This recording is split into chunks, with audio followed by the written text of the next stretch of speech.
Hey Rebel Rouser, I'm Alan Voivod, and this is Star Wars 7x7.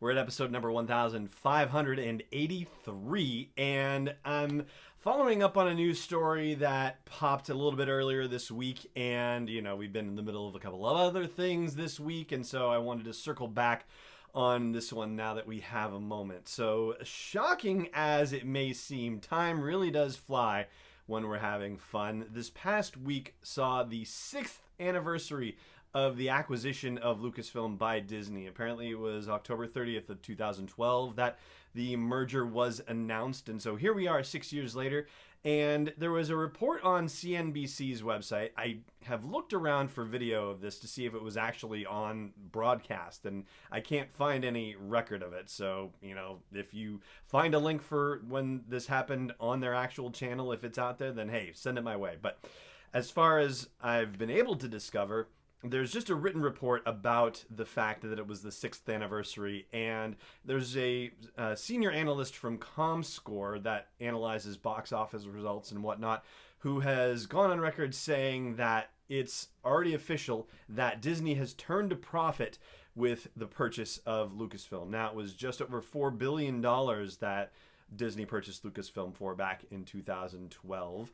And this is a senior analyst. Let me get his name right for you. Paul Degarabedian. So hopefully I've got that right for you, Paul Degarabedian.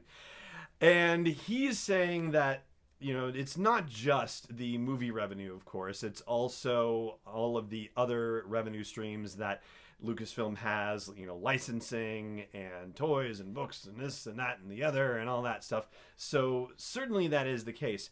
But really, so far, all we have any semblance of an idea about is the box office results. And the box office results are, they're not quite $5 billion. Oh, then they're not quite $5 billion.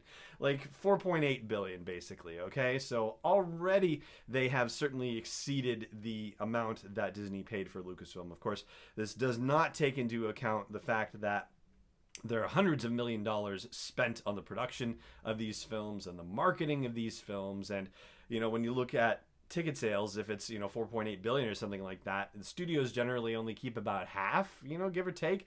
So, cut that in half and then, cut it again for all the production and marketing expenses. And, maybe at least on the movie side of things, it's not the movie side that's utterly and completely driving the possibility that they have turned a profit on this sale just yet. And unfortunately, the piece on CNBC doesn't go into how this guy, Paul I'm going to do this again.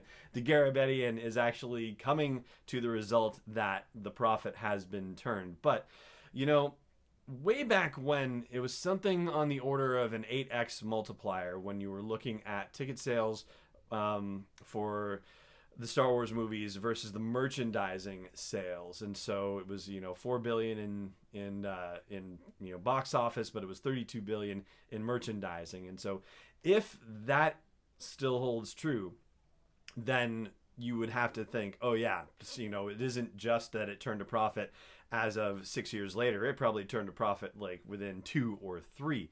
But even if you go on the assumption that, hey, maybe, say toy sales just aren't as big as they were, which, anecdotally, like, you can kind of see that because of the age that we live in, right? With iPads and iPhones and video game systems and whatnot. And yeah, sure, selling Battlefront and Battlefront 2 is a big deal, of course, and that makes a ton of money. But, the whole toy sale thing is definitely not as huge of a thing as it used to be. So even if you assumed that it wasn't an 8x multiplier, it was just one, then you'd still be talking another $4 billion, and that would have to push things over the top on the profitability thing. So, unfortunately, and I'm trying to see if I can dig up more about this, because this is the sort of inside baseball stuff that, like, I like talking about the Star Wars stories. I like talking about, how they're developing the timelines and whatnot. But I also dig the business side of the thing as well. And so I'm really curious to know how it is that they are jumping to the conclusion. And I'm saying jumping to the conclusion, and I suppose that gives it sort of a negative bias, if you will.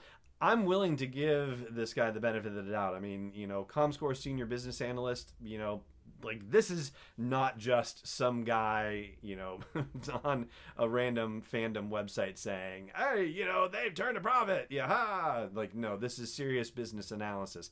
And so I would really love to learn more about why they've arrived at this conclusion and why they've arrived at this conclusion now, what it is about the, not just the movie profitability, but also looking at all the other revenue streams and saying, hey, they have to have crossed that line by now. So it's exciting stuff either way. And apparently it's also something that is being talked about as, a fantastic investment on Disney's part that Lucasfilm has done so well over the past 6 years since the acquisition that, they made their money back and all of that money and all of it that quickly that it was one of the best financial decisions they've ever made. So, hey, anything with Star Wars being a good decision, you're never unhappy to hear something like that.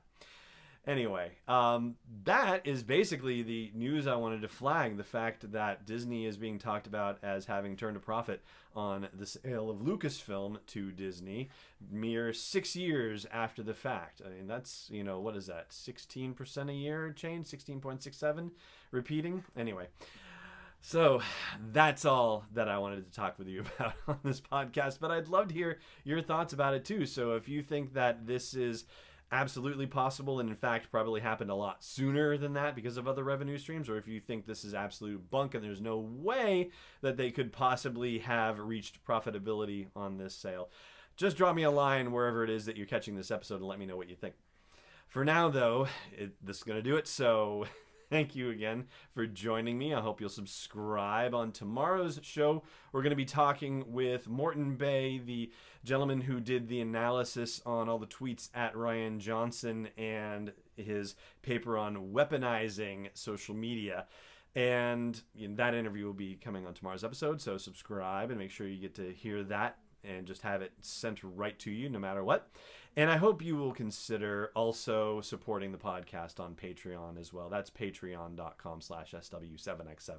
For now, though, last thing, which is, of course, may the force be with you, wherever in the world you may be. This podcast is not endorsed or sponsored yet by Lucasfilm Limited, Disney, or 20th Century Fox, and is intended for entertainment and information purposes only. Star Wars, the Star Wars logo, all names and pictures of Star Wars characters, vehicles, and any other Star Wars-related items are registered trademarks and/or copyrights of Lucasfilm Limited or their respective trademark and copyright holders. May the force be with them. All original content is copyright 2018 Star Wars 7x7. We hope you love it.